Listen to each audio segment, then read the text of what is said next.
Hey, peace, everyone. Thanks for being here. One idea, lid. Recognize royalty, recognize it, recognize royalty, gotta recognize it, recognize royalty, like they ain't got eyes to recognize royalty. I can feel, recognize royalty, I can see, recognize royalty. Now I recognize royalty, royalty's eyes, royalty. I can see, recognize royalty, I can love, recognize royalty. Now I recognize it. Royalty, royalty. I recognize passion. Never just a man with the title in his hand, with the vital in his hand, with the Bible in his hand. You never just a man with the scepter in demand, with the lecture in the stand, with the vector and the candle. Can you understand the grand from the texture of the hand? Hard at work, are you hard at work? Working with the man, don't kiss the ring of royalty. Crown him king, just a thing, letting loyalty ring. Bring frankincense and myrrh and other things. It's gold already blings from the highest that prizes no sense. Recognize the kings overruling commandments with the Trinity and the power it brings. When you recognize royalty, I feel it. Yeah, I see it. I recognize now. Royalty. I see it. Now I'm in love now. I recognize your passion. Recognize royalty. Yeah, all right. Welcome to episode 3. We're back at it. We're hailing disco today. I'm sorry. Yesterday, the last episode was hailing disco. Today we are actually partying with the black spades. Today we're partying with the spades. Last show, when the reason we held disco is because we learned that disco is short for discotheque, which is a French word. Disco is actually a French word, and in the debate of who owns disco, at least, I think we're trying to make the argument that disco is white people stuff as well, and I think the fact that it's a French word, is strong evidence, and the fact that also discotheques started in France, if I'm not mistaken, or somewhere in Europe. And we said discotheques are, in my estimation, absolutely the foreshadowing of street parties. We said street parties are just the disco parties after they left the techs, the discotheques. Yeah. So there are strong arguments for us to say disco is white people stuff. It remained popular in Europe after it died down in the States. Another hint that it's their stuff, because they held on to it. We also learned from the last episode when we hailed disco. Part of the reason we hailed disco also was because we realized that it started out as an escape to the doom and gloom of what was going on in Europe at the time with a lot of with the Nazi stuff, and so it was seen as the dancing was seen as an escape to that. So we hailed disco, not the other guy. So today we want to talk about the street party culture that evolved from the discotheques, which we call hippity hop culture. It's only an evolution of the discotheques. I think we've learned that the gangs kind of took over the street parties by kind of closing down discotheques, if you will. Got the people outside. Gang activity, gang. They kind of terrorized discotheques. They literally did, and then after that they started having street parties. Isn't that something? that kind of is interesting. So we're gonna have a street party with the Black Spades today. We're gonna learn about the Black Spades, you know, and how disco kind of went with hip hop. Disco went to the left, you know, they went to the left to street party with the Spades. You know, did y'all get that bar? They went to the left to party with the Spades. They went to the left to party with, you know what I mean, to the left, the left wing party. I think that's something that we're gonna learn about as well. You know, yeah, and that is another bar. I got bars. You know, disco fever gave me sick hip hop bars, if you remember. So, you know, I got bars. Y'all can at least stay for the bars at least. But let's leave the bar and go to the party with the Spades. Look, I did it again. Leave the bar, go to the party with the Spades. Leave the bar, go to the party. That's another one. I'm too good. But seriously, let's see what we can learn from our good friend Wikipedia. You know what I mean?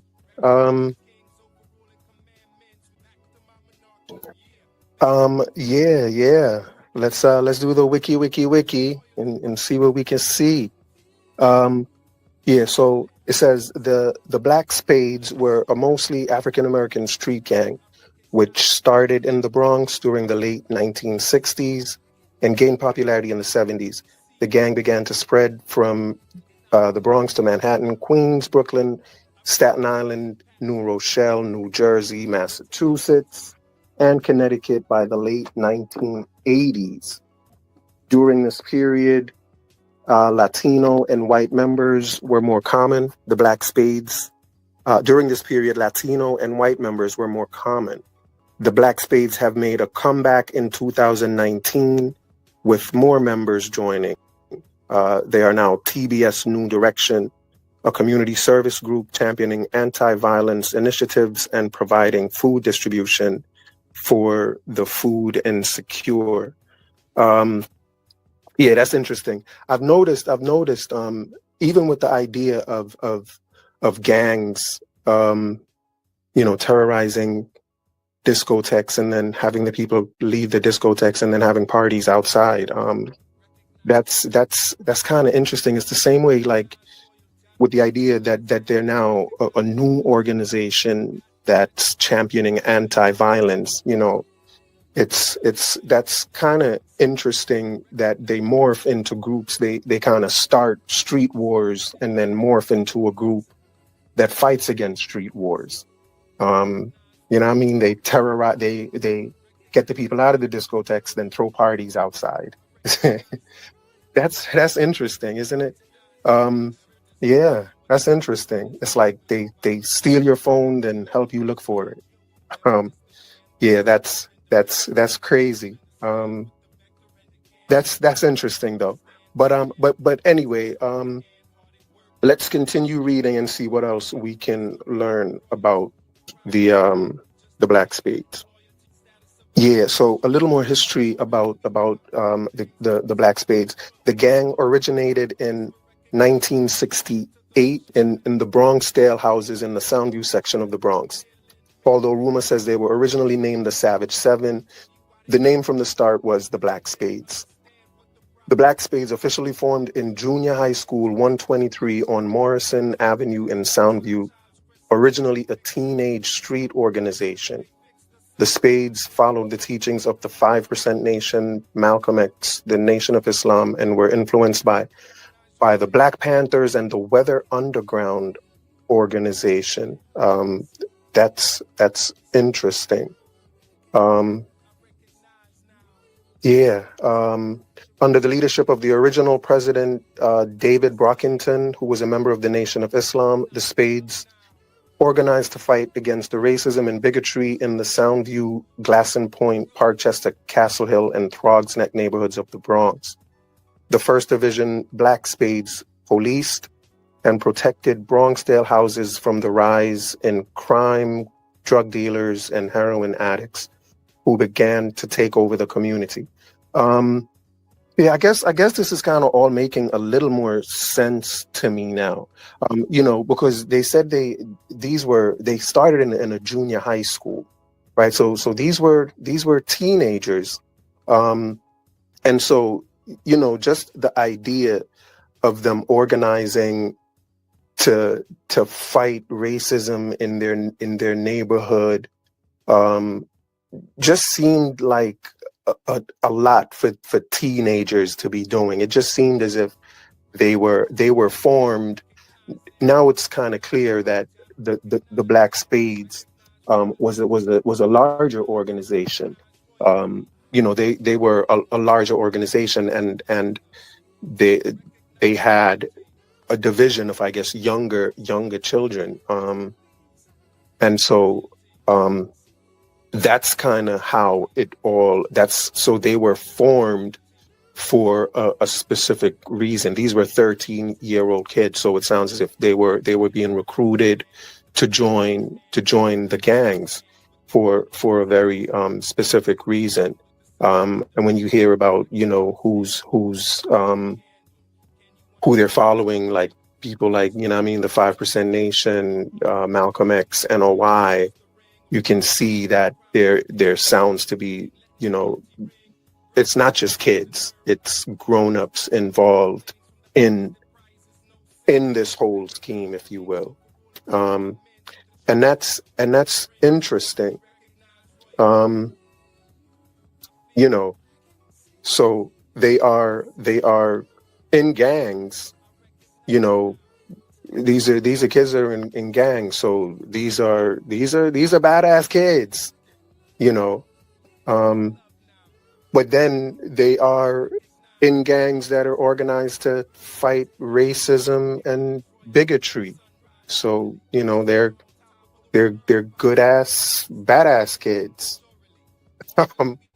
It's kind of weird. It's kind of interesting, and it's very interesting, but it's also kind of strange, Yeah, but let's continue reading just a little bit more. But again, it seems as if the hippity hoppers are just a front for something bigger, social movement bigger than them. And the hippity hoppers, I'm talking about those 13-year-old kids that were just doing their thing, with the nursery rhymes, we're at the street parties, doing their thing to the disco, I presume, rapping to the disco, if you will. But yeah, so that's where we are at this point. So let's just continue reading just a little bit. Let me just find where I am. All right. The gang quickly spread to nearby housing projects in the Soundview area, Monroe houses, Soundview houses, Bronx River houses, Bronx River, and throughout the Bronx, starting a subculture inviting music into the lives of gang members. The Black Spades were also participants in the Hoe Avenue peace meeting. Even that peace meeting, the fact of 13-year-old kids being involved in a Hoe Avenue peace meeting, which was, a big deal in the city at the time. A lot of people were there, a lot of politicians were there, the police were there. That's a big deal. So now it kind of makes sense that they are just a division, and if not a division, kind of like just kind of a subgroup within a larger organization. They seem to, right. They're the baby spades. You got the Black Spades, you got the baby spades. I think they may have had junior spades. So they're just one level. And I think the whole organization is in charge of that social movement for what hip hop is about. And whatever their role is, it's centered around hip hop culture. and their role that's where their role seems to be kind of centered. Yeah, so let's just hear what else is written here. The Black Spades also included a women's division that started in the Glassing Point Housing and Junior High School IS 131. That's crazy. They were a women's division that started in the junior high school. Now, were there adults in these junior high schools recruiting? That's just so crazy. That's just interesting. But anyway, by the early 1970s, the Black Spades had increased in numbers, and members began to lose focus of their original purpose. The Black Spades and young members, young spades and baby spades, became violent, and other divisions were unrestrained. David Brockington didn't like the direction that they were headed, so he stepped down as First Division president. Afterwards, Monk became the new supreme president of the Black Spades, which became a full-fledged street gang. New York street gang activity peaked in 1973 and then began to decline.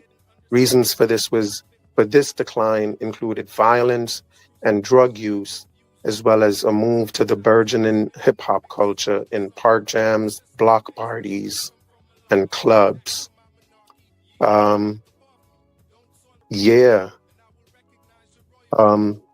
That's all interesting.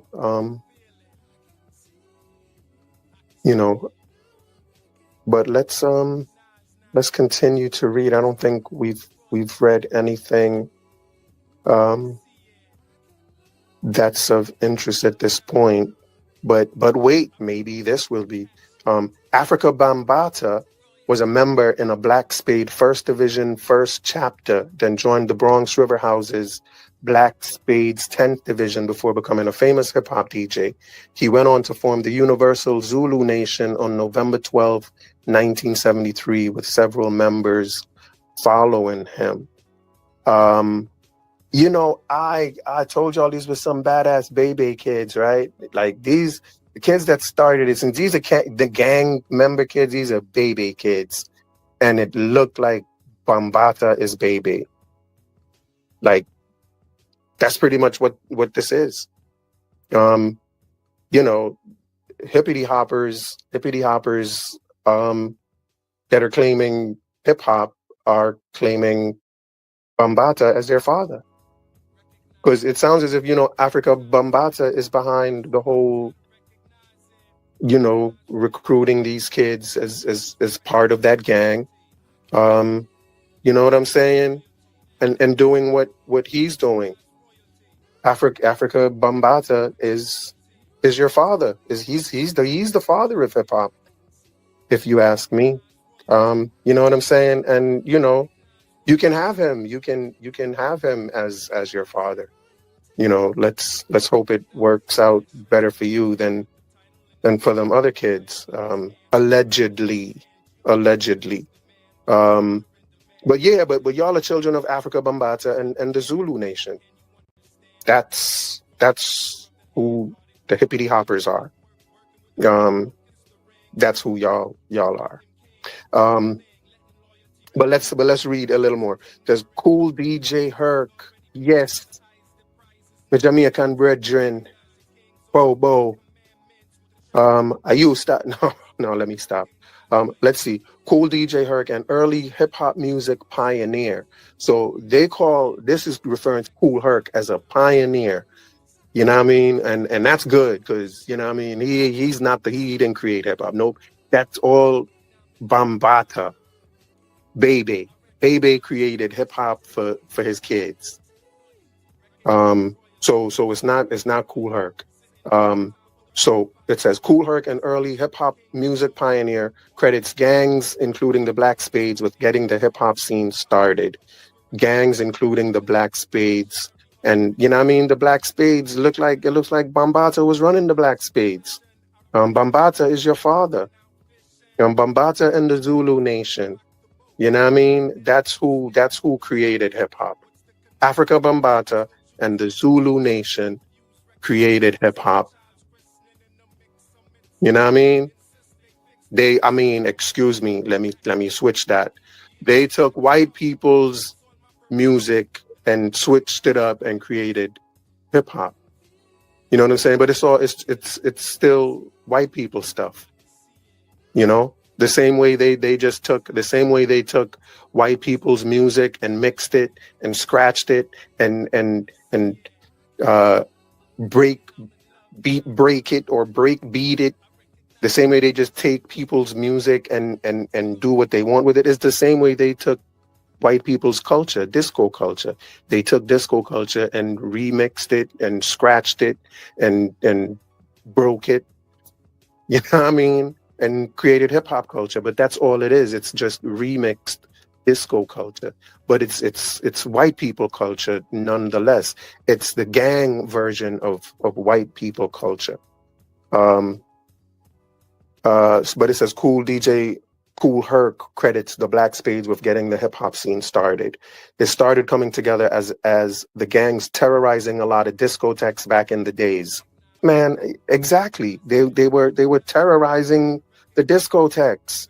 Makes sense. They were, you know what I mean? And I think that made people not want to go to the discotheques. And if you don't go to the discotheque, you got to party outside, maybe go to the street parties. I mean, it sounds like a plan with these gangs, man. It always sounds like a plan. You know, they terrorize the discotheques, get them out the tech so they can have street parties.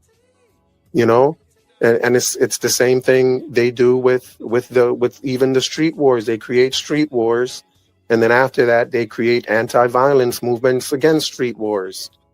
Like, I don't know. It sounds like a scam to me, but whatever. What do I know? Again, it says it started coming together as the gangs terrorizing a lot of known discotheques back in the days. I had respect for some of the gang members because they used to go to school with me. They were the Savage Skulls, Glory Stompers, Blue Diamonds, Black Cats, and Black Spades. Yeah, so it doesn't look like Kool Herc was one of them gangbangers. You know what I mean? Us Jamaicans, we don't be gangbanging. We don't be down with that stuff. I mean, well, okay, I'll take that back. But Kool Herc didn't mess with that stuff. He just hung out with y'all. He just hung out with y'all and brought his stuff and threw parties with y'all. But that was it. That's all we had to do with it. We don't want no more than that. All right. The organization had a strong following through the late 1990s. Around this time, many young members of the organization transitioned their membership to the Blood Street Gang in NYC.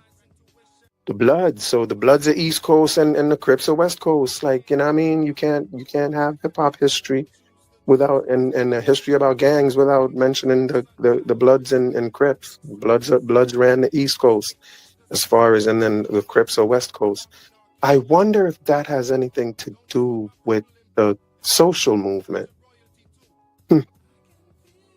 Maybe I'm thinking too much. What y'all think? Maybe? Who knows? So, you know, and I think also that maybe, again, I think that's probably the main reason why it's so hard to get rid of the N-word, is because, you know, the N-word belongs to hip hop culture and hip hop culture belongs to the gangs. You know, you're not going to get rid of the N-word because you're not going to get rid of the gangs. And I don't know if our community is ready to get rid of gang culture yet. We are too invested in the gang. We are gang. You know what I mean? We love everything gang. The Black community loves that. You know what I mean? And that's not just African Americans, that's Jamaicans, that's Puerto Ricans. For some reason, I don't know if it's an inner city thing, but it's gang. It's West Coast, East Coast. Our community is really engulfed in gang culture. Let's see if there's anything else of interest. In early 2022, a resurgence of Black Spades members have risen in the River Park Towers housing complex of the West Bronx. This latest incarnation of the Black Spades are a neighborhood self-policing unit that has plans to participate in homeless food drives, after-school programs at CIS 229, and other positive neighborhood development. So, you know, again, You know, they always seem to morph into positive neighborhood stuff after creating a lot of negative neighborhood stuff. But I don't know. That's another topic for another show. But yeah, just to summarize, for my hippity hoppers out there, the baby spades are just one division of or one level of the black spades.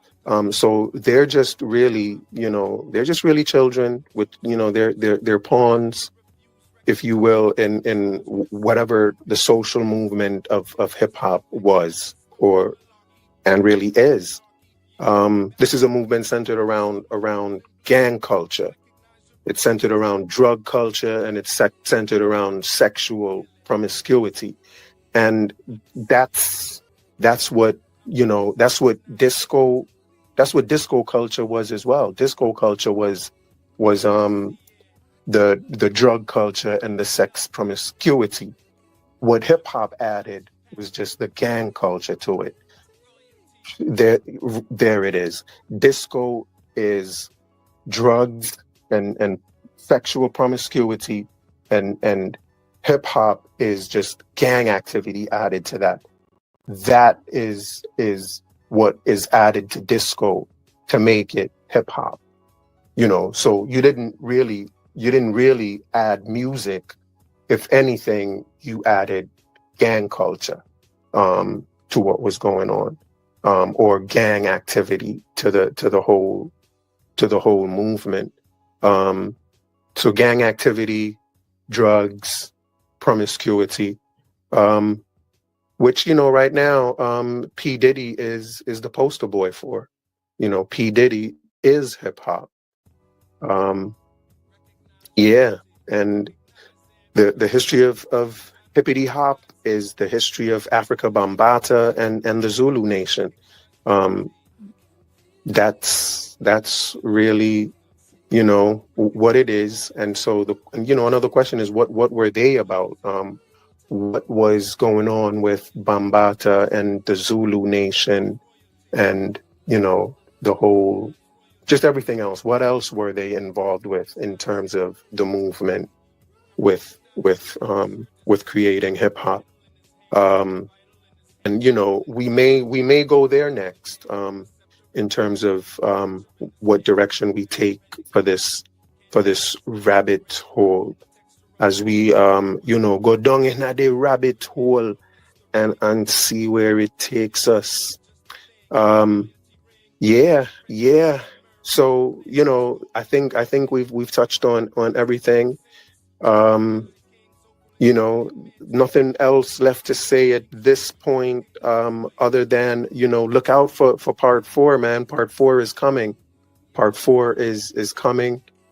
So, you don't want to miss it. Hit the like button, please. May I beg you, hit the like button. And the subscribe. Hit subscribe right after you hit the like button. You know what I mean? And then the notification, like, it don't cost nothing. Hit the notification bell as well. It can only help. And then join my Discord server. Join the Discord server. It's the link is in the description of the video. Join the server. You get to interact with me all day. Ain't that something? Don't get no better than that. You know what I mean? Shout out to Sunchild. Sunchild is one of the main ones that is brave enough to interact with me in the Discord. So, it's me and Sunchild. Y'all can come hang out with me and Sunchild. How amazing is that? 2 for 1. You know what I mean? So join the Discord. It's a lot of fun. We get to talk all day, every day, which is amazing. And I think that's all. I think that's enough to ask of people. Did I mention Twitter? I mean X. Join my X at American Dream Guy. I'm on X, American Dream Guy. Follow me. You know what I mean? Follow me, no man. Sure. Yeah, I think that's it now. That's it. There can't be more. No, the last thing. Y'all see the Cash App, right? The Cash App is right there. American dream is alive. But you know what I mean? You gotta help keep the dream alive. Teamwork makes the dream work. Yeah, that's another bar. Teamwork makes the dream work. Yeah, man. Word up. American dream is alive. Hit the Cash App. That's what's up. It would be highly appreciated. You know what I mean? Word up. Y'all are the best for being here, man. It's amazing to to be doing this. So once again, catch y'all on the next one. Until next time, peace out.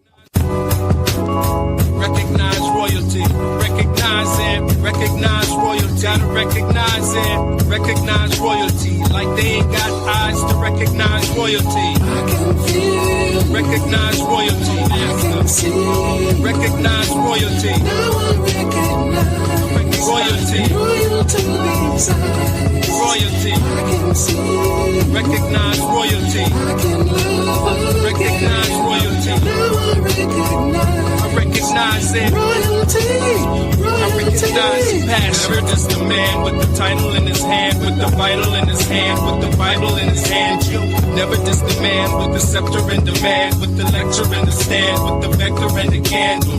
Can you understand the grand from the texture of the hand? Hard at work, are you hard at work, working with the man? Oh, it's the ring of royalty. Crown him king, just a thing, letting loyalty ring. Bring frankincense and myrrh and other things. It's gold already blings from the highest that prizes no sins. Recognize the king's overruling commandments with the Trinity and the power it brings. When you recognize royalty, I feel it.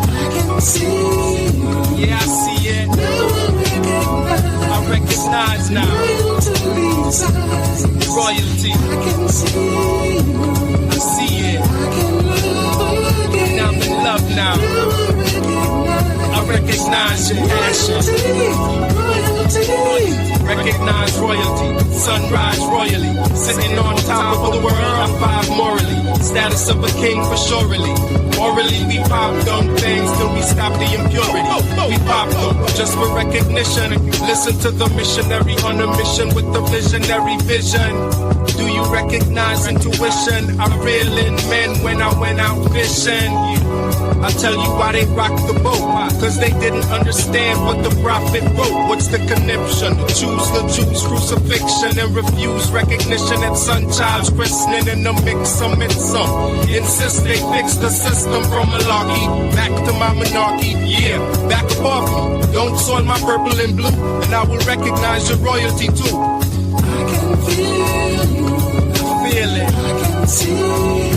I can see it. I recognize now. It's your royalty. I see it. And I'm in love now. I recognize your passion. Royalty.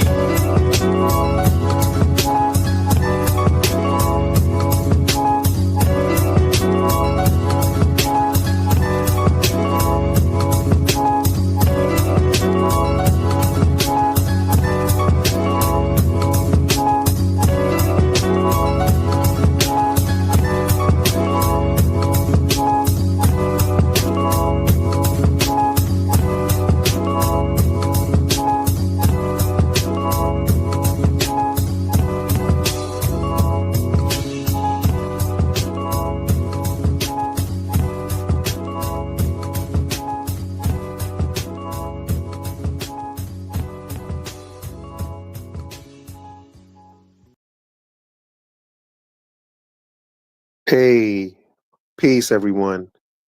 Thanks for being here. One idea, lid. Recognize royalty, recognize it, recognize royalty, gotta recognize it, recognize royalty, like they ain't got eyes to recognize royalty. I can feel, recognize royalty, I can see, recognize royalty, now I recognize royalty, royalty, I can see. Recognize royalty. Recognize royalty. I recognize it. I recognize passion. Never just the man with the title in his hand, with the vital in his hand, with the Bible in his hand. You never just the man with the scepter and demand, with the lecture and the stand, with the vector and the candle. Can you understand the brand from the texture of the hand? Hard at work, are you hard at work? Working with the man, don't kiss the ring of royalty. Crown him king, just a thing, letting loyalty ring. Bring frankincense and myrrh and other things. It's gold already blings from the highest of prizes, no sense. Recognize the kings overruling commandments with the Trinity and the power it brings. When you recognize royalty, I feel it. Yeah, I see it. I recognize now royalty. I see it. Now I'm in love now. I recognize your passion. Recognize royalty. Yeah, blessings. Once again, welcome to part 4 of our saga. So, so far we've learned that hip hop is white people stuff. Hip hop is white people stuff. And mainly because of disco. And hip hop's connection to disco kind of reveals exactly who is hip hop's creator. We said disco is a French term. Discotheques were invented in France, and street partying is kind of an offspring of the discotheque, which was imported to the U.S. So because of disco and because of gangs, hip hop is added gang culture to disco. The Black Spades actually copied white gangs as well. They actually dressed in the way white gangs dressed, they actually wore jackets with swastikas on it. Now, not to say that they agreed with Nazi ideology, but they did it just as a way to intimidate people. But regardless of that, I think a lot of the white gangs did it for the same reason, as an intimidation factor. So, the fact that we have the black gangs dressing like the white gangs, I think we can easily say gang culture, especially the black street gang culture, is copying the white street gang culture, if you will. And so if we look at it from the aspect of disco or gangs, it in terms of hip hop, it goes back to white folks. Africans, we roll in tribes. Africans roll in tribes, not gangs. Gangs is white people stuff. So hip hop is white people stuff. Similar to the music, we said they just took disco and R&B songs and made a new genre by cutting and scratching music that already existed. And it's the same thing with the culture. We just remixed disco culture. We remixed disco music, called it hip hop music, and we remixed disco culture and called it hip hop culture. But that's really all it is. It's just drugs, sex, and gang. That's what hip hop is. It's and again, it's just an evolution of disco culture. And so, from the last video, after we partied with the Spades, we discovered that Afrika Bambaataa is the father of the hippity hoppers. Afrika Bambaataa is your father. And we said P. Diddy is hip hop. P. Diddy is a good representation of hip hop today, with the sex, the promiscuity, and the gang. I don't know about the gang stuff too much, but I'm going to go out on a limb and assume there's some of that in there as well. And then there's the idea of LGBTQ in the hip hop movement. You know, we said hip hop moved to the left, to the left. So when they move to the left, you know, I think that social movement of hip hop is there an LGBTQ agenda in there as well? Because with the birth of it from Bambaataa and his the allegations against him with young boys, with young hippity hoppers, I guess. And then with P. Diddy and everything going on with him, you just wonder, we learned that, the gay population had a role in creation of disco. And so, I think that it's also quite prevalent in hip hop. So the father of hip hop culture is disco culture. And Afrika Bambaataa is the father of the hippity hoppers. And Zulu Nation as well. Afrika Bambaataa and the Zulu Nation is the creator of hip hop. And so, for that reason, today's lesson is what's today's mathematics? What's the mathematics, son? And I'm gonna say today's mathematics is knowledge. Or it could be wisdom. It may be understanding. I'm not quite fully sure. But I'm gonna say it's knowledge. Today's mathematics is knowledge, because the fifth element of hip hop is knowledge. And today, we're gonna talk about the fifth element of hip hop, the knowledge around hip hop, and kind of learn a little bit more about it, and maybe see if Black people really did create hip hop or not. Maybe just in terms of the fifth element of knowledge. Let's see where that takes us. So that's our goal for today. Let's see how this goes. All right. So as usual, we're gonna wiki and see what we can see. We read about the black spades yesterday, and from that reading, we learned about the fact that the spades follow the teachings of the 5% Nation, Malcolm X, and the Nation of Islam. So today we're going to talk about those teachings and see exactly what the spades were being taught.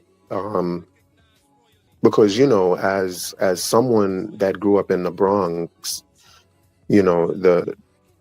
the idea of the 5% knowledge, the God bodies, the nation of gods and earths, having ciphers, that idea of having ciphers, that's real to me, and that was a part of even my own experience at a point in my life. So this is all real stuff to me, and so let's just kind of dive into it and just say it's a real part of hip hop culture. This idea of the knowledge aspect of the culture is a real deep and even foundational part of the culture. So it should not be ignored. So let's go into, so the first ones we're going to talk about is the 5% Nation.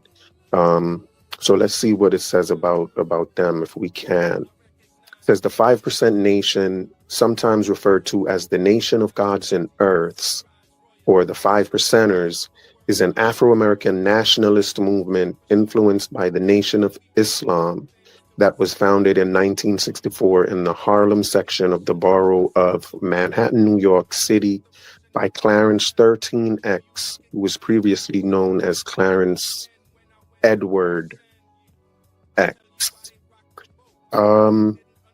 Let's see who Clarence X is. Let's read about him a little bit. It says Clarence 13X, also known as Allah the Father. Wow, that's a name, boy. Um, Clarence 13X, also known as Allah the Father, was an American religious leader and founder of the 5% Nation, sometimes referred to as the Nation of Gods and Earths. He was born in Virginia and moved to New York City as a young man before serving in the United States Army during the Korean War. Well, thank you for your service, sir. After returning to New York, he learned that his wife had joined the Nation of Islam. So it's the Nation of Islam seems to be the center of kind of all of the knowledge that the fifth element is made up of. So he followed his wife, taking the name Clarence 13X. He served in the group as a security officer, martial arts instructor, and student minister before leaving for an unclear reason in 1963. So there was a lot going on in the NOI. They were doing a lot of stuff. He was into martial arts instructor and student minister. So this seems, NOI seems like it was, and I don't know, may still be kind of, or really, they got a lot going on. He enjoyed gambling, which was condemned by the NOI, and disagreed with their teachings that Wallace Fard Muhammad was a divine messenger. After leaving the NOI, Clarence 13X formed a new group with other former members.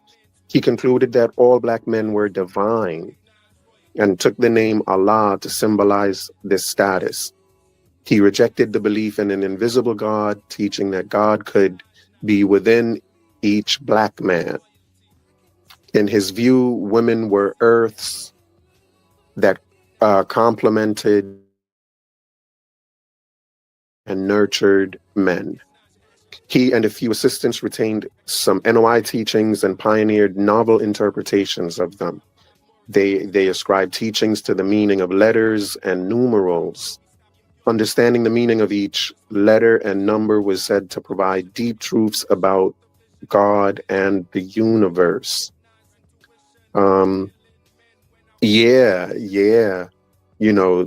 What's today's mathematics, son? I think each day the day of the month, like that, those numbers, each number represents something, a different mathematics, if you will, or a different learning, or teaching. And so it was numerology, for lack of a better word. And all of this stuff, like I think I've mentioned before, is pseudo knowledge. It's pretty pseudo stuff. Like this is a numerology cult, for lack of a better word. So Clarence 13X referred to his new movement as the 5%ers, referencing a NOI teaching that only 5% of the population knew and promoted the truth about God. One way that he distinguished this group from his previous faith was by rejecting dress codes or strict behavioral guidelines. He allowed the consumption of alcohol and at times the use of illegal drugs. Wow. Allah himself allowed the use of alcohol and drugs. So why wouldn't hip hop be, rampant with drug use and alcohol? Allah allows it. Like that's interesting. In 1964, Clarence 13X was shot by an unknown assailant, but survived the attack. He is Allah. He's supposed to survive. Am I right? After an incident several months later in which he and several of his followers vandalized stores and fought with police, he was arrested and placed in psychiatric vandalizing stores and fighting with police. That's no way for Allah to behave. That's just crazy. That's un-Allah-like. After he was arrested and placed in psychiatric care. It sounds right. He was diagnosed with paranoid schizophrenia. He referred to himself as Allah, which had become his preferred name. He was released from custody after a 1966 ruling by the Supreme Court placed limits on confinement without trial. Although he initially taught his followers to hate white people, he eventually began to cooperate with white city leaders. Yeah, I guess teaching to be okay with whites is an eventual thing, but he was teaching to hate white people. And I think that kind of goes along perfectly with hip hop culture.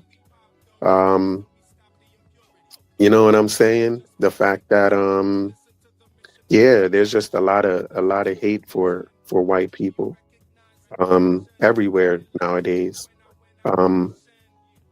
So it says, although he initially taught his followers to hate white people, he eventually began to cooperate with white city leaders. They gave him funding for a night school, and in return, he tried to prevent violence in Harlem. In June 19, this is the same guy that was vandalizing stuff, remember, and fighting with police. In June 1969, Clarence 13X was fatally shot. Oh, okay, so he wasn't really Allah. The identity of his killer is unknown. The mayor of New York City and several other prominent leaders expressed condolences to his followers. Although the 5%ers faltered in the immediate aftermath of his death, the movement rebounded after new leadership emerged. The group took a new hierarchical approach to leadership, and no single leader replaced Clarence 13X. He has been held in high regard by 5%ers who celebrate his birthday as a holiday. Yeah, and you know, I think this kind of makes sense as to why FBA has chosen Lord Jamar as one of their leaders. I think Lord Jamar is a 5%er. Someone can correct me, but I'm pretty sure Lord Jamar is a 5%er. And so, you know, yeah, the fifth element seems quite pseudo-ish right now. But let's, I think that's pretty much all I want to talk about with the 5%ers. The next person was Malcolm X. I don't think I need to say anything about Malcolm X. Everybody knows Malcolm X. Malcolm X is the standard of manhood in the Black community and in hip hop culture in particular. Malcolm X is the man. You know what I mean? It's Malcolm. Malcolm is him. And so I don't know how much I'm going to read about Malcolm, but I am going to read a little bit for those who don't know. Malcolm X, born Malcolm Little, later El-Hajj Malik al-Shabazz, was an African-American revolutionary, Muslim minister, and human rights activist who was a prominent figure during the civil rights movement until his assassination in 1965. Spokesman for the NOI until 1964. He was a vocal advocate for Black empowerment and the promotion of Islam within the African American community. Yeah. Once he went to jail, it was actually in jail that he encountered the NOI and joined the NOI, you know, and he got it to jail from his prison activity. I wonder if Malcolm was in the Black Spades. Was Malcolm in the Black Spades? That's interesting. I know he was familiar with the Black Spades. But yeah, there's always that connection. If you're in the NOI, you're connected. You're gang. Okay, so it says he was a controversial figure accused of preaching violence Malcolm X is also a widely celebrated figure within African American and Muslim communities for his pursuit of racial justice. And it kind of goes into just the history of Malcolm, and I think we pretty much know about that. Malcolm, like the 5% Nation and like the Nation of Islam, he too was a separatist, and he wanted Black people to separate and have their own thing happening. You know, he was against Martin Luther King and Martin Luther King's civil rights movement. You know, and given the fact that Malcolm had some immigrant background, you know, the fact that he was going against Martin Luther King kind of makes that kind of tether-like behavior, does it not? Yeah, I don't understand how FBA's standard is kind of relaying such tether-like behavior. But that's beyond the point. Yeah, I think that's all I'm going to read about Malcolm X. I think the main thing here is that he is integral to the fifth element of hip hop, and he is one of those. He's one of those people that is really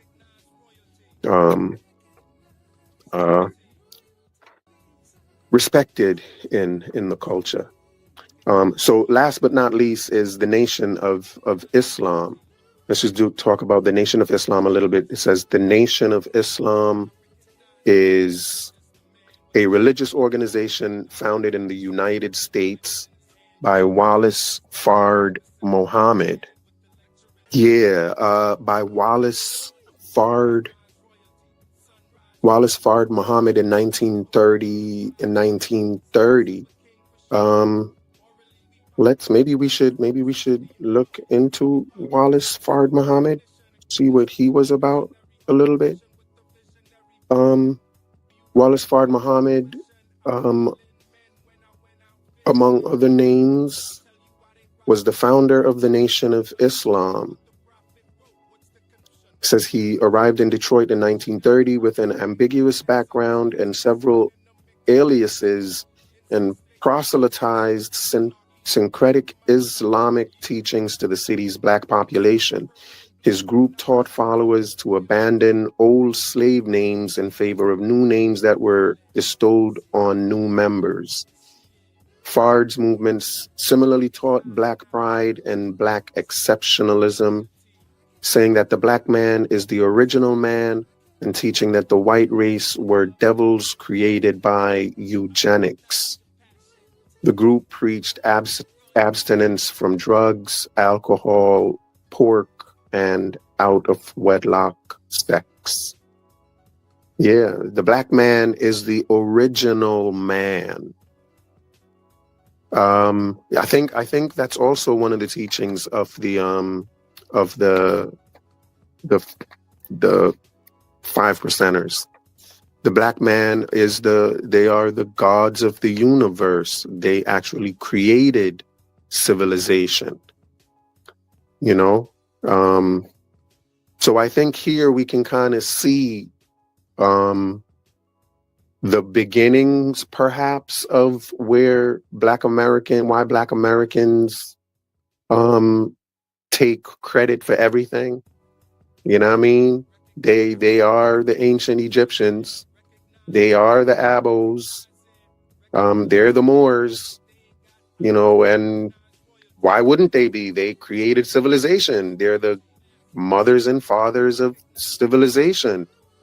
So, you know, it's not surprising that this is the heart of the knowledge of their learning.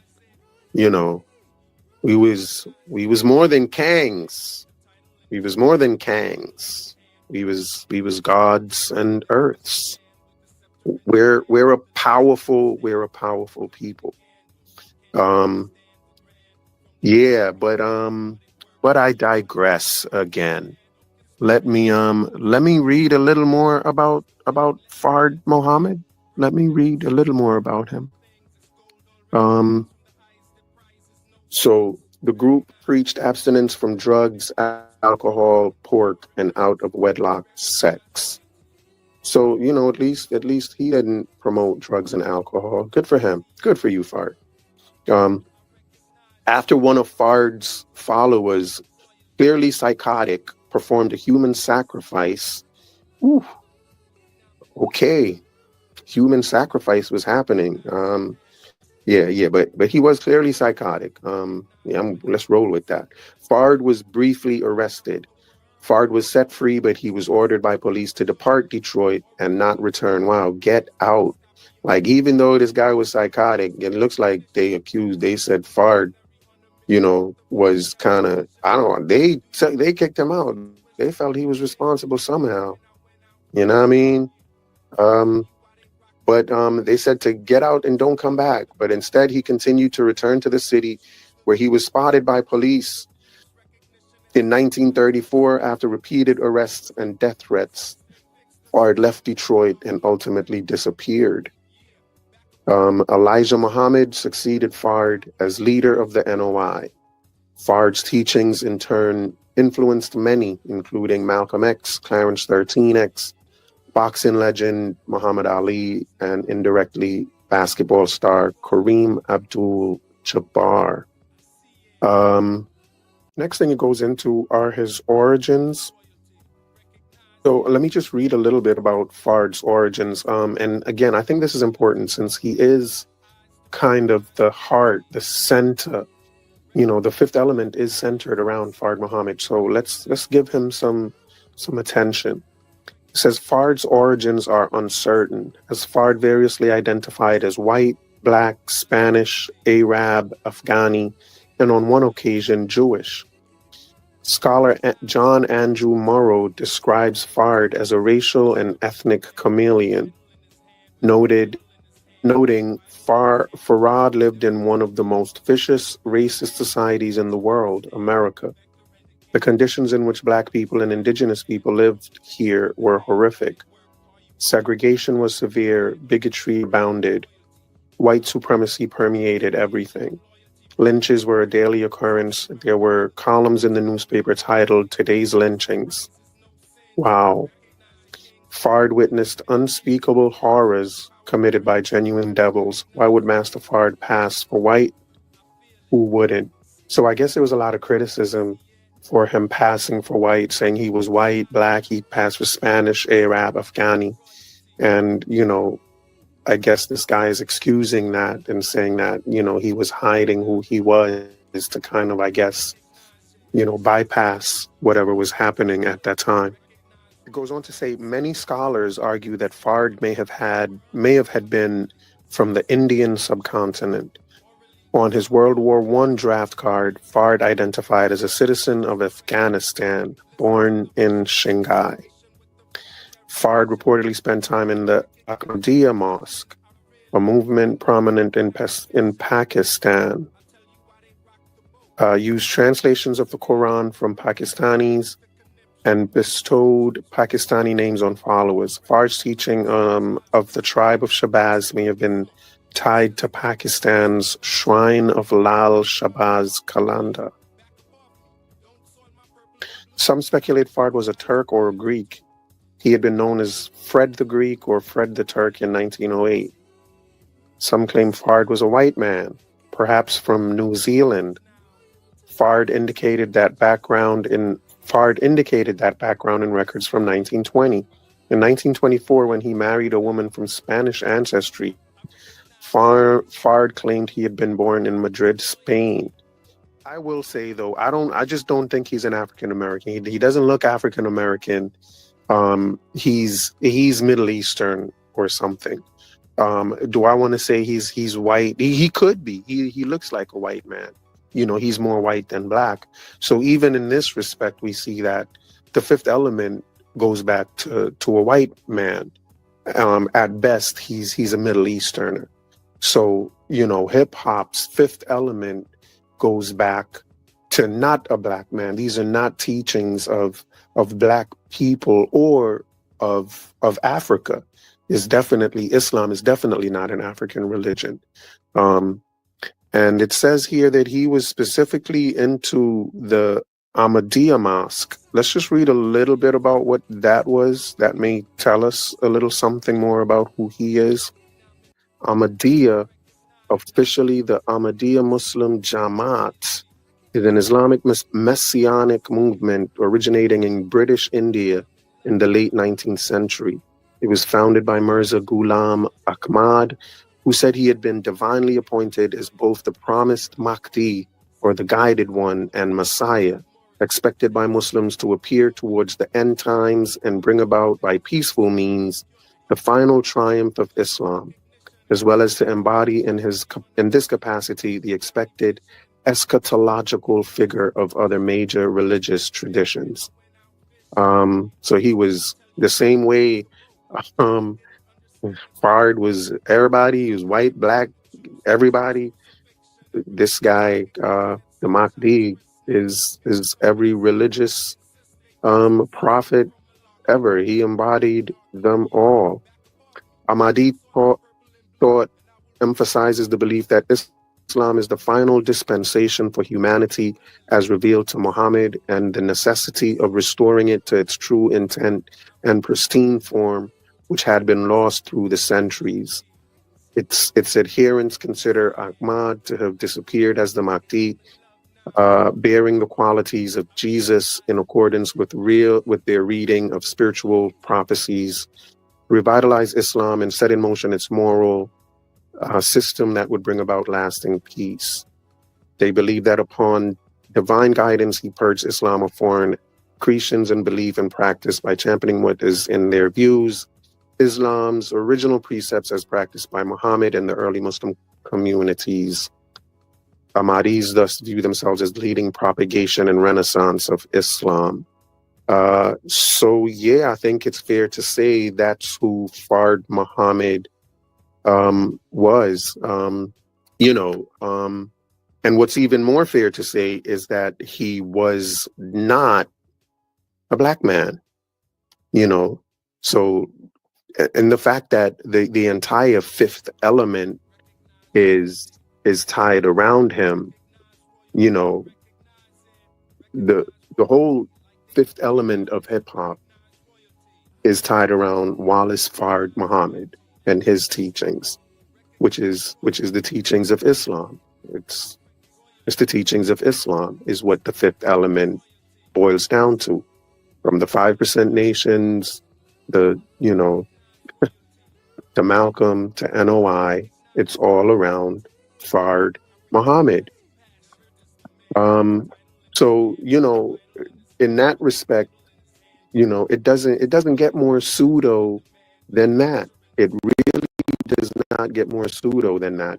And it doesn't get more not black than that. The religion of Islam is not a black religion. It's not an African religion. It's an Arabic religion. If the fifth element itself, knowledge, is not from a black culture, how did y'all really create hip hop? So far, we don't really see much of what's coming from black culture, other than remixing and scratching, because that's all the NOI is, remixing and scratching Islam. That's what 5% Nation is, remixing and scratching Islam. But you're not really creating anything new, But it's all Islam, and it's not African stuff. It's not black people's stuff. The hippity hoppers, they all should have stayed in junior high school, man. The hippity hoppers should have stayed in school rather than cutting school to go to the mosque. I mean, because it seems like that's what was happening. That seems like what was going on. And they left beautiful teachers in junior high school. They left their good teachers in high school, Miss Campbell and Mr. Chickowitz, all to go hang out with some pseudos and learn pseudo knowledge, you know?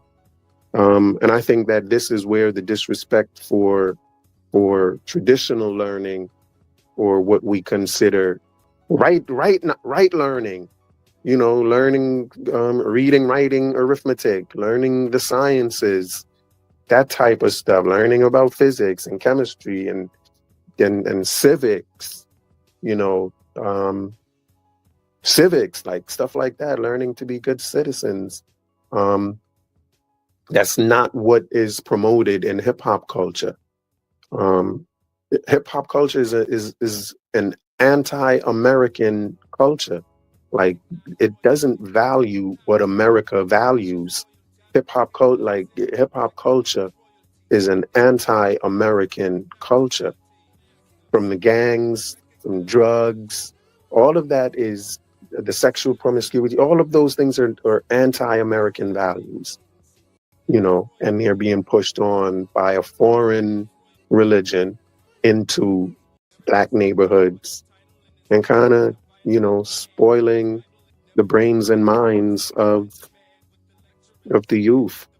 Yeah, so it looks like the creators of hip hop are European, meaning, you know what I mean, the disco culture. And the teachers of hip hop are Arabic, the Islam stuff.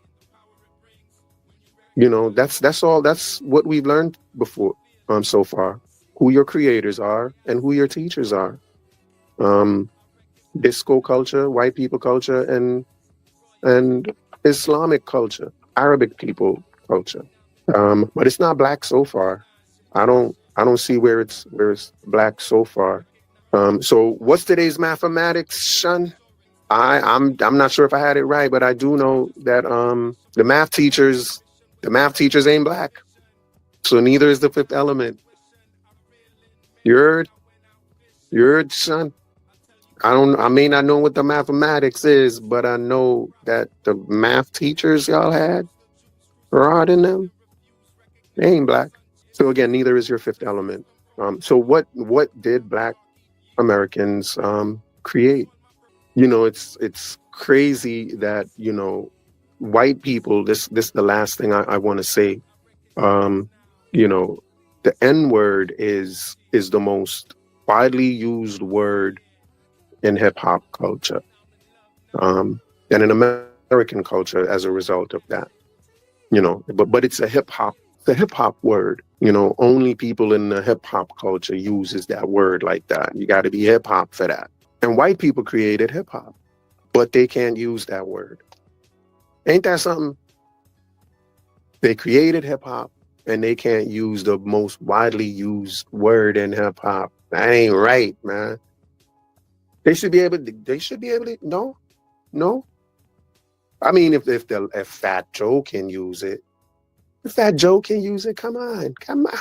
They created hip hop. No. Okay. I digress. We'll do another show with that stuff. But next show we're gonna do another show soon. You know, we've spoken about you know, the teachers of hip hop and the creators of hip hop. We're gonna go back to, you know, the creators and see who else was involved with creating hip hop. You know, and see where that takes us down this pesky rabbit hole. Yeah, man. So that's about it for today. Please, you know, please hit the like button. You know you like what you heard. Hit the like button and hit subscribe. You know, you get and the notifications. You get notified for when I go live. You get notified when when the new video is being premiered. You wanna watch it with me live. We can talk about it together. So subscribe and be notified. And join the Discord. Join the server, man. We out here. You know. We can kick it. We can kick it in the server. Join me on X. I'm the American Dream Guy. All right, at American Dream Guy on X. We're there. Me and Elon hanging out. And then the Cash App, man. You know what I mean? American Dream is alive. The Cash App, it works. And teamwork makes the dream work. You heard? All right, folks. Once again, thank y'all for coming through. It's a blessing. And we'll get it on the next one. All right, peoples. Be good. So in my purple and blue, and I will recognize your royalty too. Recognize royalty. Recognize it. Recognize royalty. Gotta recognize it. Recognize royalty. Like they ain't got eyes to recognize royalty. I can feel. Recognize royalty. I can see. Recognize royalty. Now I recognize royalty. Royalty's eyes. Royalty. I can see. Recognize royalty. I can love. Recognize royalty. Now I recognize it. Royalty. I recognize passion. Never just a man with the title in his hand, with the vital in his hand, with the Bible in his hand. You never just a man with the scepter in demand, with the lecture in the stand, with the vector and the candle. Can you understand the grand from the texture of the hand? Hard at work, are you hard at work, working with the man? Don't kiss the ring of royalty. Crown him king, just a thing, letting loyalty ring. Bring frankincense and myrrh and other things. It's gold already blings from the highest that prizes no sins. Recognize the kings overruling commandments with the Trinity and the power it brings. When you recognize royalty, I feel it. I can see. Yeah, I see it. I recognize now. Royalty. I can see. I see it. I'm in love now. I recognize your passion. Recognize royalty. Sunrise royally. Sitting on top of the world. I'm five morally. Status of a king for surely. Morally, we popped on things till we stop the impurity. We popped them just for recognition. Listen to the missionary on a mission with the visionary vision. Do you recognize intuition? I reel in men when I went out fishing. I'll tell you why they rocked the boat. Cause they didn't understand what the prophet wrote. What's the conniption? Choose the Jews' crucifixion and refuse recognition at son child's christening. In the mix, I'm in some. Insist they fix the system from malarkey back to my monarchy. Yeah, back off me. Don't soil my purple and blue, and I will recognize your royalty too. I can feel you. I feel it. I can see it. I can see it. Now I recognize now. Royalty's eyes. Your royalty. I can see it. I see it. I can love. And I'm in love now. I recognize your passion. Royalty. Royalty.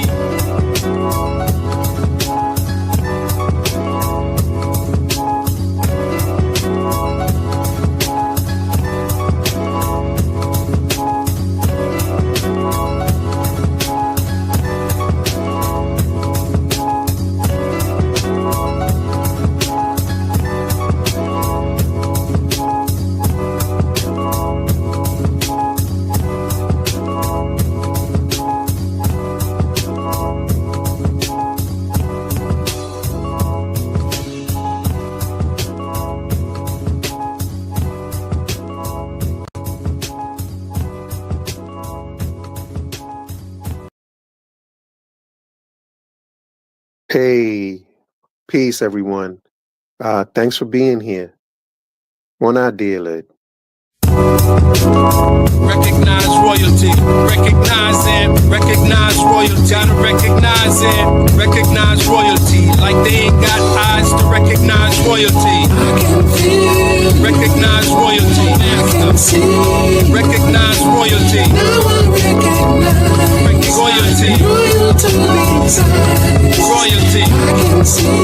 Recognize royalty. I can love. Recognize royalty. Now I recognize it. Royalty. I recognize passion. Never diss the man with the title in his hand, with the vital in his hand, with the Bible in his hand. You never diss the man with the scepter in demand, with the lecture in the stand, with the vector and the candle. Can you understand the grand from the texture of the hand? Hard at work, are you hard at work? Working with the man, don't kiss the ring of royalty. Crown him king, just a thing, letting loyalty ring. Bring frankincense and myrrh and other things. As gold already blings from the highest that prizes no sins. Recognize the kings overruling commandments with the Trinity and the power it brings when you recognize royalty. I feel it. Yeah, I see it. I recognize now. Royalty. I see it. Now I'm in love now. I recognize your passion. Recognize royalty. Yeah. So once again, peace. Welcome to part 5 of our saga. Part 4, we did the mathematics, son. And we said the creators of hip hop are white, and the teachers of hip hop are Arabs. So that's kind of where we are in our quest to find out who is the creator of hip hop. At all turns we're finding out that it's there are very non-black influences going on, and a lot of remixing and a lot of cutting and scratching. The music, hip-hop music is cutting and scratching of music that already existed. It's just cutting and scratching disco music, and rapping over it, and dancing to it, and that's hip-hop culture. The same with the teachings. The teachings is just cutting and scratching Islam and creating NOI, and cutting and scratching some more and creating the 5% nation, the gods and earths.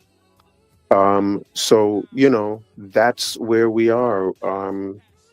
Creators are white, teachers are Arab. We want Arab money. We want Arab teachers. That's what's up. And we want Arab teachers from the Messianic groups, which is what Fard Muhammad was a part of. Fard Muhammad was one of those, Messianic types who, believed that the black man was the original man. He actually believed in the Mahdi. Y'all can kind of look it up or watch the last videos. It's all in there. The Mahdi, who is the Messiah. And that he's going to return to come and save the black man and all that. But the idea drawn is that, the black man is the original man. And we created civilization, which makes sense, or at least helps to explain why, black people take claim to, creating everything.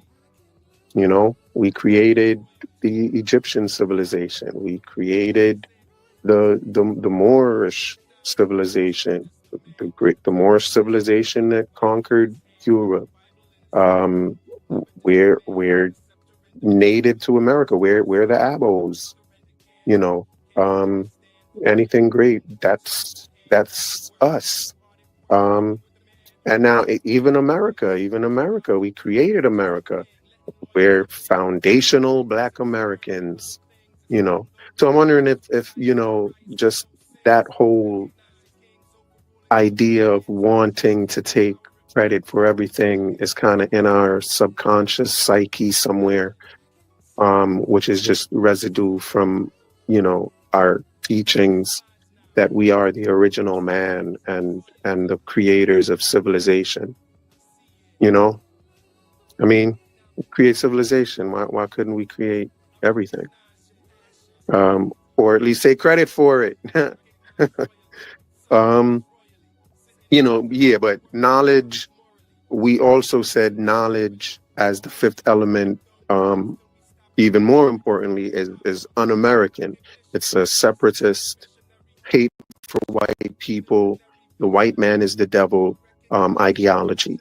That's what the knowledge element is all about.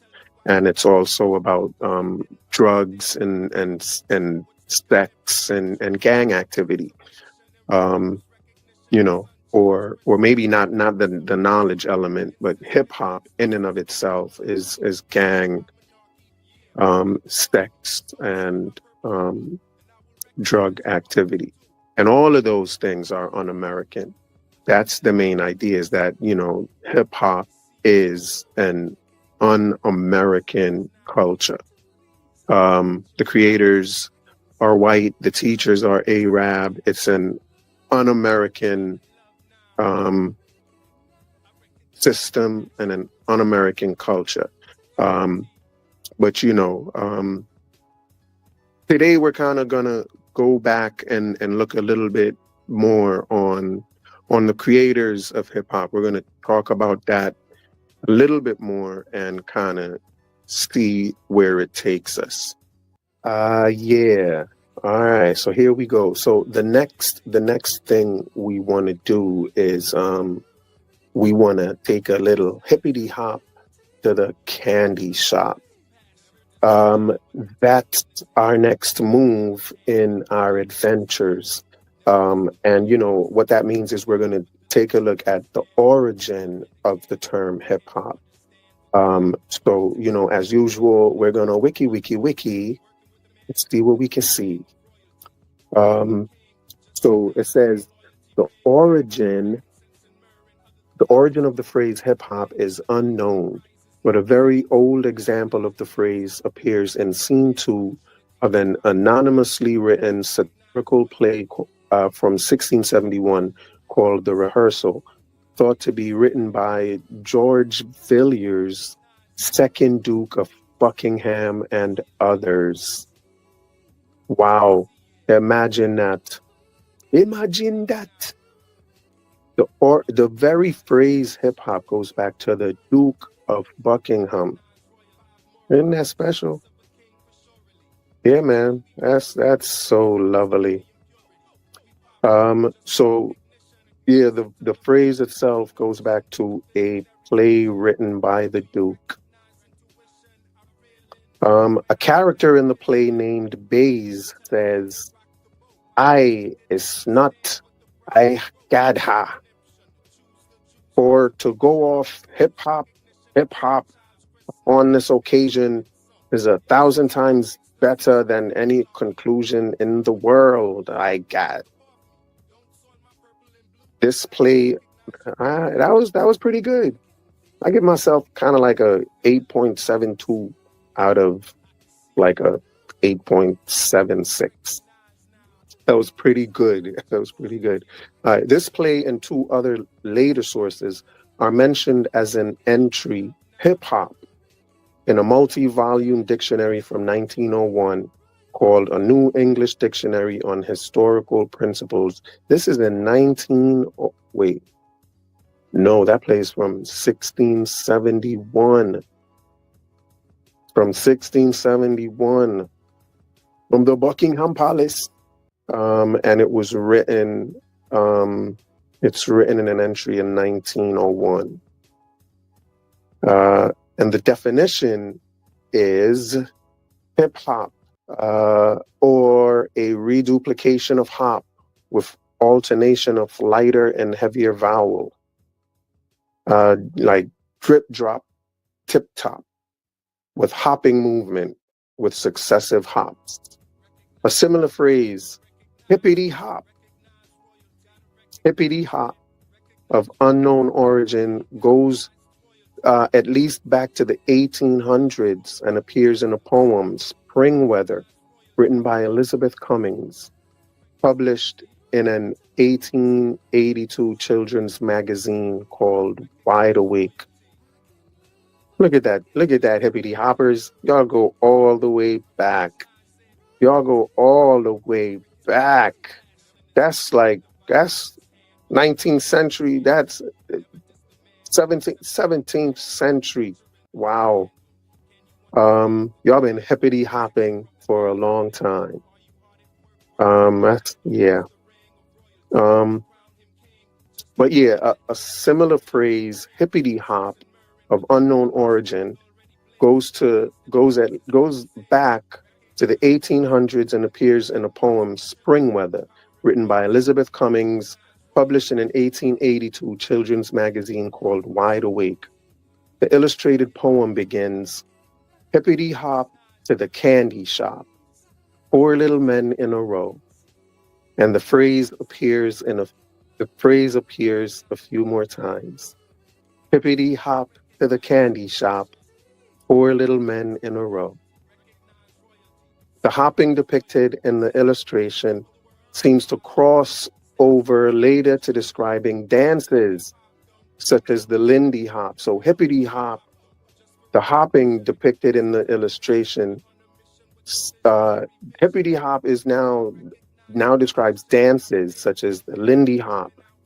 Oh no, it's just the hop part that describes dances. The hop is the dancing.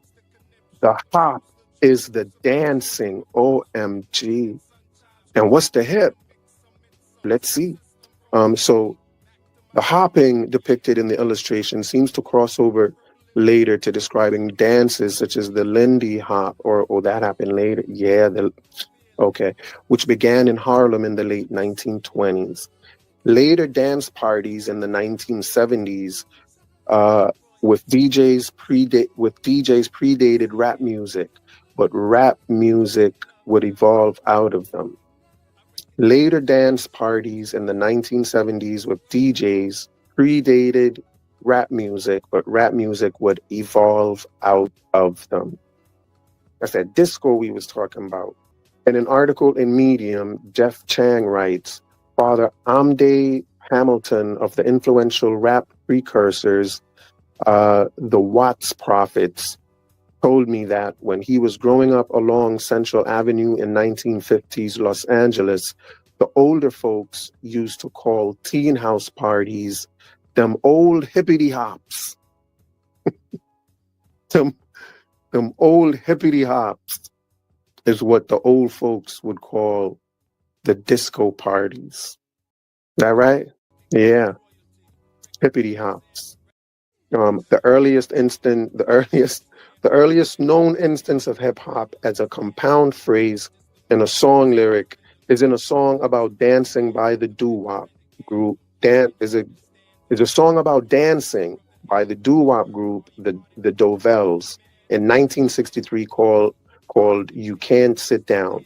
The lyric is, you gotta slop, bop, flip flop, hip hop, never stop. Keith Bars. Keith Cowboy, rapper with Grandmaster Flash and the Furious Five, who is sometimes credited with the term as it relates to hip hop as we know it today, although it was not documented. Who? Keith Cowboy? Keith Cowboy is credited with what? No, it's not no Keith Cowboy. It's this lady up here. It's the hippity hop lady. Hippity hop to the candy shop, 4 little men in a row. Those bars already. Like, and that's it. That's what is that? 1671? No, that's 1870. And we want to talk about who? What's his name? Grandmaster Flash? No. Keith Cowboy? No, I mean, I'm going to say no to that, buddy. I think it's before your time. You know, the whole hippity hop thing with the, disco, that's just natural. That just seems more logical. But anyway, let's read. It says, Lovebug Starsky, Keith Cowboy, and DJ Hollywood used the term when the music was still known as disco rap. Yeah, they were using the term when it was known as disco rap because there was some old folks calling it hippity hop. Hello. It is believed by some that Cowboy created the term while teasing a friend who had just joined the U.S. Army by singing the words hip hop in a way that mimicked the rhythmic cadence of soldiers marching. Psh, no, I like the other one, but I like the hippity hop story. Um, Cowboy later worked hip hop into a part of his stage performance, saying something along the lines of what was adopted by other artists such as the Sugar Hill Gang in 1979 in one of the earliest rap records, Rapper's Delight. Cowboy later worked hip hop into a part of his stage performance, saying something along the lines of what was adopted by such artists as the Sugar Hill Gang in 1979 in one of the earliest rap records, Rapper's Delight. I said a hip hop, hibbity hip hop, yeah, and you don't stop. Yes, I was very bad, but it was a bar. Universal Zulu Nation founder and music artist Afrika Bambaataa is credited with first using the term as a five-element culture of which the music belonged, although it is also suggested that it was sometimes used as a derogatory term. Um, yeah, by them old folks, hippity, they was calling y'all hippity hoppers. Come on, my word. My word, them old folks was tired of y'all. You got to be kidding me. So it was used as a derogatory term. Makes perfect sense. Hip hop music in the early 1980s was an anti-drug and anti-violence social movement led by Afrika Bambaataa and the Universal Zulu Nation. Yeah, it was them gangsters, the gangsters, they start wars and then turn around and start anti-violence movements, start violence, then anti-violence. And that's what they do. That's the gang way. The term was used in an article of February 24th, 1979 by reporter Robert Flipping Jr. In the New Pittsburgh Courier. The article is about DJs and discotheque nightclubs in Pittsburgh and does not mention rap music, but says this. DJ Starsky, or Lovebug Starsky, one of the more prominent bass disc jockeys, he is also responsible for the derivation of the hip hop. Lovebug Starsky is also credited for the term by Afrika Bambaataa in January 1982. Interview by Michael Holman in East Village Eye. Holman stating, hip hop, the all-inclusive tag for the rapping, breaking, graffiti writing, crew, fashion-wearing street subculture. The term gained further currency in September of that year in another Bambaataa interview in The Village Voice by Stephen Hager, later author of a 1984 history of hip-hop. Yeah, it's them. Hip-hop and rap music are often used interchangeably, but the term hip-hop has also been historically used to describe a culture of which music is a part. Historically, hip-hop is a cultural movement that emerged in the South Bronx in New York City during the 1970s, which included emceeing or rapping, graffiti art or aerosol art, breakdancing, DJing, and knowledge. Yeah, all of this is so inspiring. Yeah.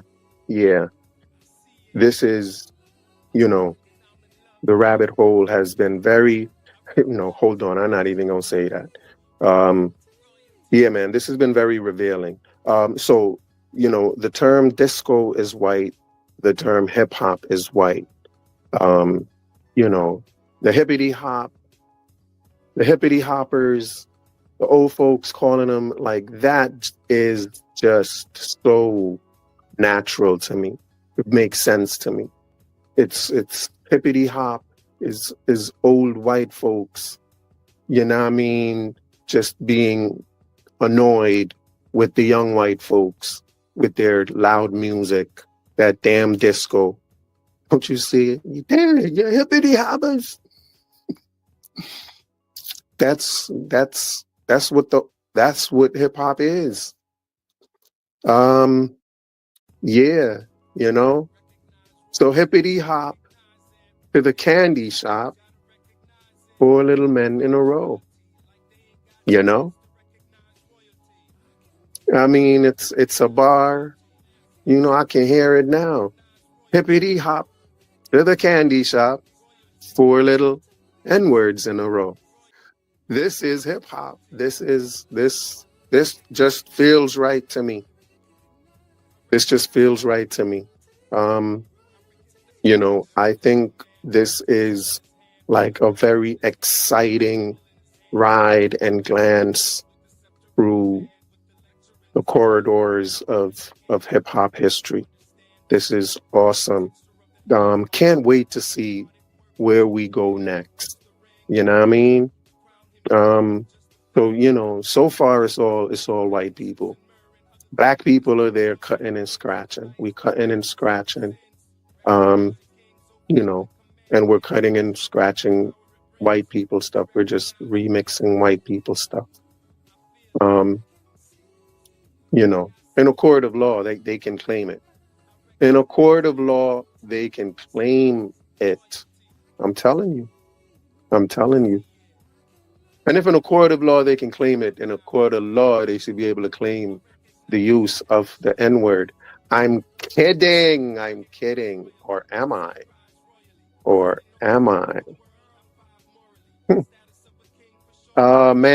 Man alive.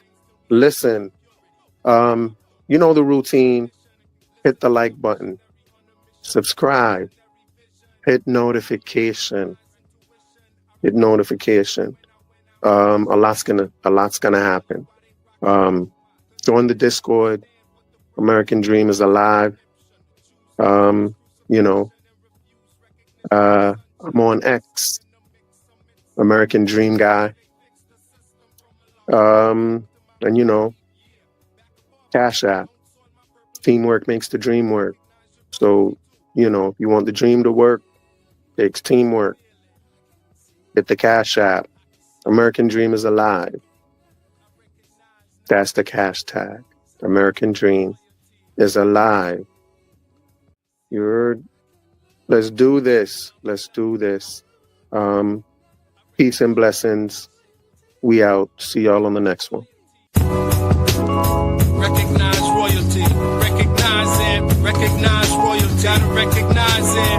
Recognize royalty. Like they ain't got eyes to recognize royalty. I can feel. Recognize royalty. I can see. Recognize royalty. Now I recognize royalty. Royalty. I can see. Recognize royalty. I can love. Recognize royalty. Now I recognize it. I recognize passion. Never just a man with the title in his hand, with the vital in his hand, with the Bible in his hand. Never just a man with the scepter in demand, with the lecture in the stand, with the vector and the candle.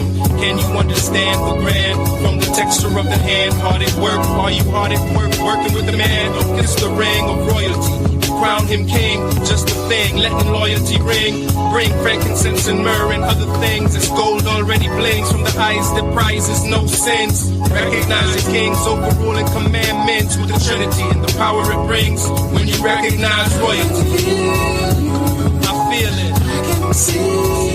Yeah, I see it. I recognize now. Royalty. I see it. Now I'm in love now. I recognize your passion. recognize royalty. Sunrise royally, sitting on top of the world, I'm five morally. Status of a king for surely. Morally, we pop dumb things till we stop the impurity. We pop them just for recognition. Listen to the missionary on a mission with the visionary vision. Do you recognize intuition? I reel in men when I went out fishing. I tell you why they rocked the boat, cause they didn't understand what the prophet wrote. What's the conniption? Choose the Jews' crucifixion and refuse recognition at son child's christening in the mix of some. Insist they fix the system from malarkey back to my monarchy. Yeah, back above me. Don't soil my purple and blue, and I will recognize your royalty too. I can feel you. I feel it. I can see you. I can see it. Now I recognize now. Royal to these eyes. It's your royalty. I can see you. I see it. I can love again. And I'm in love now. Now I recognize your passion. royalty. Royalty.